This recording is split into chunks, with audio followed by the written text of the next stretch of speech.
Hello and welcome to section 1.3, distance and midpoints. All right, when we're talking about 2 points on a number line, the distance between them is going to be the absolute value of the difference between their coordinates. So again, absolute value, in case you forgot, is a number's distance from 0. So if I had 2 points, P, which is x1, and Q, which is x2, and they're on a number line, the distance between them is going to be given by the formula, absolute value of x1 minus x2, or you could reverse the order, and it could be the absolute value of x2 minus x1. I'm going to draw a number line to illustrate this. Okay, so my picture here, I called P x1. I put a point at -1. For Q, I put a point at +2. Where did those numbers come from? Inside my head. Okay, so if I wanted to know the distance between these two, what I could do is the absolute value of x1 minus x2. So x1 I called -1 minus x2, which is 2. This is going to give me the absolute value of -3. How far from 0 is -3? This is going to equal a distance of 3. Now, if I went from x1 to x2, if I was to use the number line and I counted, it's 1, 2, 3 steps away. All right, now let's do it the opposite way. Let's do x2 minus x1. x2 we called 2 minus x1 is -1. When I take the absolute value, or when I subtract a negative, I add the opposite. So it's the absolute value of 2 plus 1. That's the absolute value of 3. And again, how far away from 0 is 3? +3. 1, 2, 3. So a thing to remember is that distance is never, ever, ever negative. Even if I walk backwards, I'm still taking a positive amount of steps. If I have too many miles on my car, there's no such thing as driving backwards to reduce the number of miles. Distance is never negative, okay, no matter which direction you travel. Okay, so some point in your elementary or middle school journey, you should have learned about something called the Pythagorean theorem. So the Pythagorean theorem says that in a right triangle, and it has to be a right triangle, meaning there's a 90-degree angle, not that it's the opposite of a wrong triangle. It has a 90-degree angle, so it has to be a right triangle. The sum of the squares of the measure of the legs equals the square of the measure of the hypotenuse. So this notation works when your legs are labeled A and B, and then the hypotenuse is labeled C. If we used other letters, sometimes kids get confused. So what I like to write a lot of times is leg squared. So take one of the legs squared, add the other leg and square it, the square of the other leg, and this is going to equal the hypotenuse squared. So this way, whatever the notation of the triangle is, you know, it's leg squared plus leg squared equals hypotenuse squared. So now one other thing I want to mention, the legs are the ones that come together right here to form the right angle. So the legs form the right angle. The hypotenuse is always across from the right angle. It's always the longest side of a right triangle. Okay, so the legs are always shorter than the hypotenuse. So if we take that and we apply it here to something that we're going to use called the distance formula, where does that come from? Well, notice here I have these 2 points. I'm going to highlight them. x1, y1. Okay, so that's 1 point. And then I have a second point here, x2, y2. That notation, don't let the subscript scare you. It's just saying that we have 2 distinct points. They're not the same x, they're not the same y for each of these points. So now let's label, if we were to draw on this blue segment down here that's already drawn for us, how long will that segment be? Well, at this point right here, I'm at x1. At this point here, I've traveled all the way to x2. So the distance is going to be x1, whatever value that is, let's say it's 8, minus whatever x2 is. In this case, it is 2. I don't know why I said whatever it might be. I could actually calculate what x1 is. Then for the red segment, we would do the same thing. You take y2, the top point, or y1 I mean, top point minus y2. Okay, that's how we get that one. And then for blue, you would take x1, however far to the right you are there, minus however far to the right you are here. So the Pythagorean theorem would say the hypotenuse, D, is equal to, you would take your legs, x1 minus x2, square it, plus y1 minus y2, and square it. But when we're looking for the hypotenuse, we don't want the hypotenuse squared as it is here. So how do I unsquare it? Well, hopefully you remember from our algebra review, you square root both sides. By square rooting this side, we get d, the hypotenuse, equals the square root of x1 minus x2, quantity squared, plus y1 minus y2, quantity squared. So just remember, this was the hypotenuse squared equals, before I square rooted, leg squared, the difference between the x's squared plus the difference of the y's squared. Okay, so that's a Pythagorean theorem. To get just the hypotenuse, you would square root it. All right, so here we're going to do some examples. So find the exact distance between A and B. So what exact distance means is no decimal approximations. You just want to say what it is right off the bat. Now, are you going to have to memorize this distance formula? Yes. So whenever I refer to it, I always tell my students it's a scary looking formula, and then they're like, ah, yes, yes, yes, because we will be using it all year. I'm going to give you a little silly way that I have my students remember it, and it's pretty much foolproof. It looks ridiculous, but the students are okay with it. All right, so I'm going to write it over here off to the side. How I always begin it, I'm like, okay, you're going to need a giant square root. So my students are like, that looks like SpongeBob. And I would always say, what do you mean? And I'm like, oh yeah, it does kind of look like SpongeBob. Okay, so now we're going to fill in part of SpongeBob's face. SpongeBob has 2 eyes. He has a nose. Now, down in Bikini Bottom, even though it's the bottom of the ocean, it's sunny, so he's squinting. Okay, so he's squinting. My stylus won't work here. Okay, there's one eye that's squinting. Here's his second eye that's squinting. Because he's squinting, he gets these little wrinkles in the corners of his eyes. Okay, you guys don't have to worry about that yet because you're young, but you will all have them as crow's feet. So SpongeBob has the 2 little wrinkles. Here we put our x's, and you could put x1 or x2 first. It really doesn't matter. And then y1 and y2 go in the second set of parentheses. Okay, so we're gonna, in my class for sure, practice that all the time. Like, what does SpongeBob have? And then the students tell me he has eyes. And what about his eyes? He's squinting. Because he's squinting, what does he have? Wrinkles. And then what's between his eyes? His nose.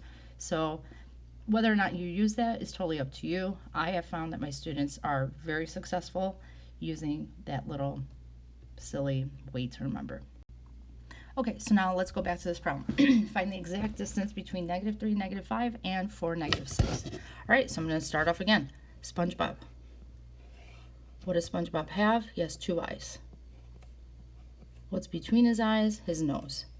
It's sunny down in Bikini Bottom, so he's squinting. There's his squinty eyes, and because he's squinting, he gets little wrinkles in the corner of his eyes. All right, here we put our x's in whichever order we want. x1, x2, y1, y2. You could put the y2, y1, whichever one, you could put that first. It's totally up to you. This makes no difference. Okay, now I would encourage you to label your points here in the original because otherwise students sometimes do x minus y on accident or what have you. So I'm going to label this one x1, y1. I could have done point B, x1, y1. There's no difference. It's totally up to me. I'm just randomly choosing this. And then this will be x2, y2. Okay, so let's plug in. If I'm finding the exact distance between A and B, I could call this AB. That is what that notation means, the distance between those 2 points. Big square root sign. Okay, x1, -3, minus x2 is 4, square it, plus y1, -5, minus -6, square it. I never make my square root sign long enough. It drives me nuts. Okay. So now let's go through and clean this up. -3 minus 4 is -7 squared plus -5 minus -6, that ends up being a +1 squared. At this step, many students try to unsquare because we're square rooting something that's squared. The big square root sign, think of that as in your order of operations. That's a grouping symbol. That's the parentheses or brackets or a common denominator. That is a grouping symbol. You cannot first square root things. You have to deal with the operations underneath. So pretend like the big square root sign is like a big set of brackets around here. So you'd have to take care of what's inside the brackets first. All right, so -7 times -7 is positive 49, plus 1 times 1 is 1. These two numbers underneath the radical sign have to be positive. They have to. Sometimes kids forget to put parentheses around -7 quantity squared, and they'll type it into their calculator, just a negative sign, a 7 and squared. The calculator is going to tell you that's -49. Because remember, there is a difference between this and this. These two do not equal each other. The first one is -7 times -7. That's going to be 49. The second one is the opposite of 7 squared. Again, we are all pretty much guilty of calling both of these things the same thing. You see this expression on the left side here, you would say, what is that? Oh, that's -7 squared. The one on the right, what's that? Oh, that's -7 squared. But only the one on the left is actually -7 squared. The negative is also being squared. The one on the right, we should technically call that the opposite of whatever 7 squared is. So 7 squared is 49, the opposite would be negative. But anyways, remember, these two numbers underneath the radical sign should both be positive. If they're not, you messed up. Okay, so I have the square root of 50.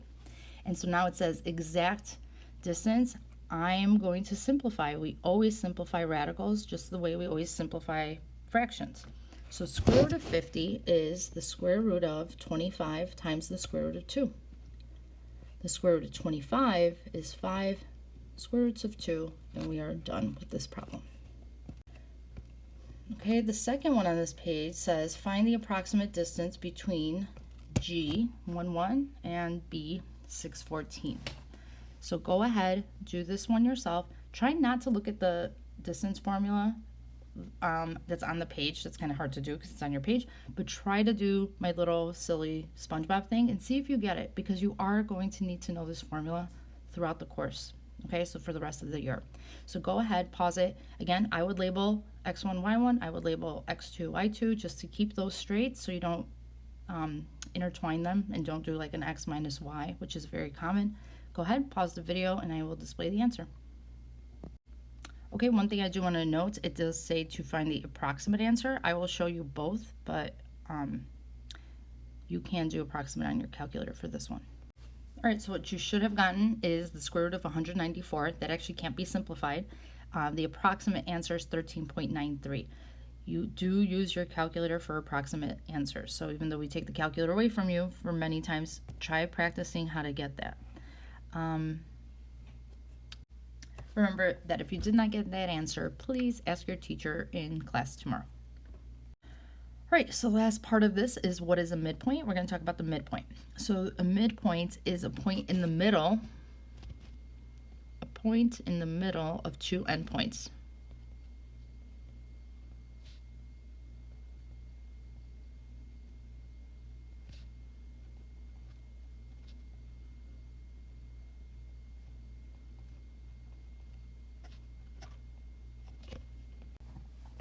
So here, the midpoint M of PQ is the point between P and Q such that PM, so remember that notation means the length of PM, the distance from P to M, is going to equal the distance from M to Q. The only way that that's going to make sense is if it's in the middle, right? When you were younger and you tell your friend, let's meet halfway, and you knew where the halfway point was, you wanted to make sure that you walked the same distance. If you got further, you're like, hey, what's up with that, you know? So I don't know. Anyway, so in order to know that something is the midpoint, you can't go based on looks. Just because something looks like it's in the middle in our class, you can't be like, oh, okay, it is. You either have to be told that M is the midpoint, or remember these tick marks. Those tick marks indicate that those two segments, PM and MQ, those are equal lengths. They have the same length. So if I saw that on a segment, I could say, oh, you know what that means? M is the midpoint. Or if you're told that M is the midpoint, you know, okay, PM, MQ, those two segments are equal, great. You can't assume. Never assume it's the middle. Even if it looks like it, you can't assume. So if you're in a coordinate plane, okay, so imagine your XY Cartesian plane, the coordinate of the midpoint. So to find the XY value of it, what you're going to do is you're going to add the x's, divide by 2. You're finding the average. The middle of two things is the average of it. So here you're going to take your x's, add them together when you have 2 points, a and b here. A is x1, y1, b is x2, y2. You're going to take the x's, add them, divide by 2, take the y's and add them and divide by 2. Now, in my history of teaching this class, a lot of kids want to subtract the x's and y's. I know why they want to subtract. We are so used to the slope formula where you're subtracting y2 minus y1 over x2 minus x1. Here you're finding the average. So to find the average, you always add all your points, all your data points, and divide by the total number. So here, because we only have 2 endpoints, that's why we divide by 2. It is finding an average, basically. And that says it up here. So here I have 2 points, s, which is 3, 2, and t, negative 14, negative 9. Find the coordinate of m, which is the midpoint of the segment st. Okay, so m is going to equal x1 plus x2 divided by 2, and then y1 plus y2 divided by 2. How do I know which one's x1, y1, which one's x2, y2? It does not make a difference. So if I label it from the front end, it's going to be x1, y1, and then x2, y2. All right, so let's go ahead and find that. 3 plus negative 14 divided by 2, comma, 2 plus negative 9 divided by 2. 3 plus negative 14 is negative 11 over 2, comma, negative 7 over 2. You can leave this as your answer if you want to write this as decimal. This is not approximating. Negative 11 over 2 is exactly negative 5.5. So if the directions said direct or exact answers, these are the exact answers. Okay, so we get negative 5.5, negative 3.5. If you want to quickly sketch these to see, the first point is at 3, 2. That's S, and then, all the way over here. 1, 2, 3, 4, 5, 6, 7, 8, 9, 10, 11, 12, 13, 14. 1, 2, 3, 4, 5, 6, 7, 8, 9. This is just, I wouldn't graph this to do it, but this just lets you know, am I even in the ballpark? So I got negative 5.5. So that's about 1, 2, 3, 4, 5.5, comma, negative 3.5. That's pretty darn close, okay? Even with my awful sketch here where my units are not even close to being uniformly far apart. So that's pretty good, okay? It gives me a good idea. If I got something like m is 7.5 and I was over here, I'd be like, ugh, because remember, m has to be exactly in the middle between those two endpoints. All right, so when you're dealing with midpoints and given coordinates, there are 2 different types of problems, like the one we just did where I give you each endpoint and you have to find the midpoint, or one like this where they give me m is the midpoint, right? It says here that m is the midpoint. Sorry, let me just underline that. And then they gave me the other endpoint, which is k. So we are looking for L. So we don't know what L is. We could call it x comma y. Okay, that's my one endpoint. K is the other endpoint, 1, comma 2, and then I know the midpoint. It's 5, negative 6.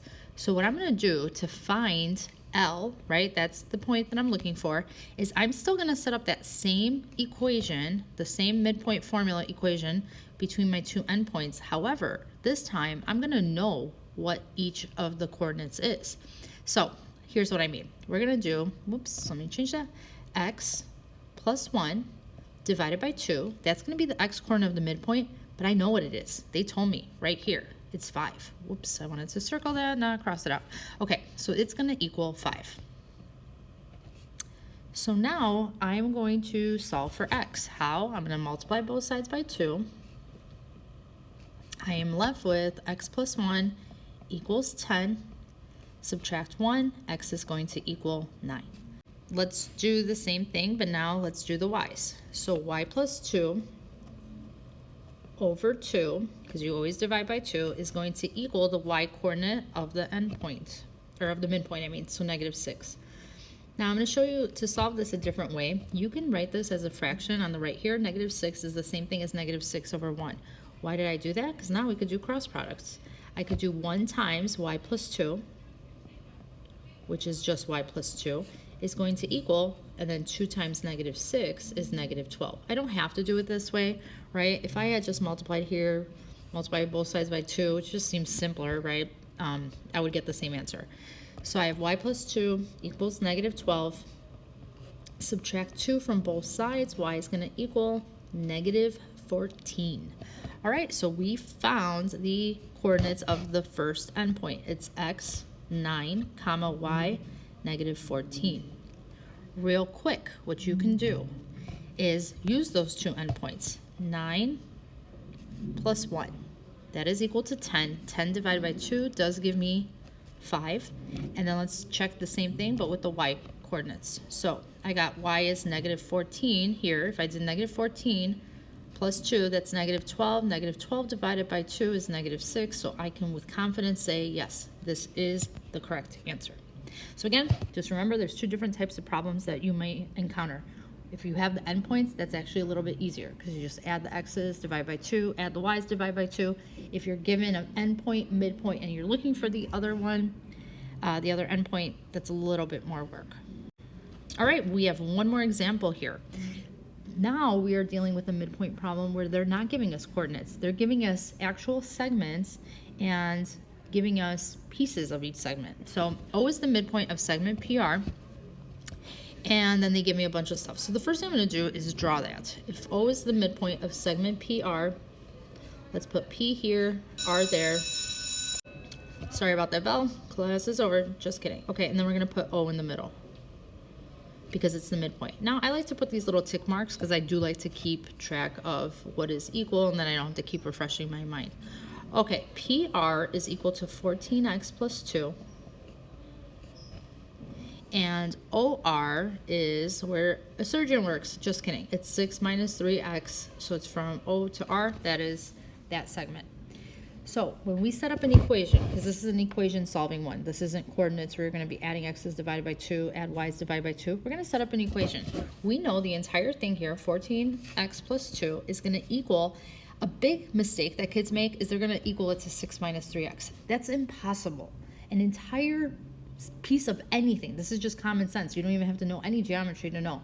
A whole is never equal to half of it. Like if I said, give me half of your money and you gave me all of it, that's not going to be the same. Or half a pizza and a whole pizza. Half is never going to equal the whole thing. So what we have to do here is double 6 minus 3x. Another thing you could have done is instead of doubling OR, you could divide this by 2. Since both terms are divisible by 2, I wouldn't do that if they weren't though. So it's usually just easier to double the smaller segment. All right, go through, solve, you get x equals half, which means now we have to find what they wanted us to find. PO, well, PO is going to equal the same length as 6 minus 3x. 6 minus 3 times 1 half is 6 minus 1.5. You get 4.5, 4.5. Plug in a half here. The whole thing should equal 9, right? If each of these pieces is 4.5 and 4.5, when I plug in here, 14 times a half is 7. 7 plus 2 does equal 9, so I can with confidence know that I did that correctly. Okay, so the last slide here as far as new material is about segment bisectors. So a segment bisector could be a segment, line, a plane, array, anything that intersects a segment in its midpoint. So here, if I have segment, the first one here drawn, A is the midpoint. Okay, so then here we drew in this orange line. That line becomes a bisector because it goes through the line, it intersects it at its midpoint. So like here, this would be congruent to this if A is the midpoint. And then here, I should change my color. This is congruent to this. And then here, notice this plane is intersecting this segment at its midpoint. It's kind of hard to see because it's like going backwards, but this segment would be congruent to that segment. Okay, so again, first picture shows a segment bisected by a midpoint, the second one's bisected by a line, and the third is bisected by a plane. So if something's a bisector, it passes through the midpoint of a segment. And again, that bisector could be a number of different things, such as another segment, or a line, or an array, any of those. And we haven't talked about arrays yet, but that's to come. All right, so the next class period, you will be working on practice of this, 1.3. Thank you so much for watching. Have a great day. Bye.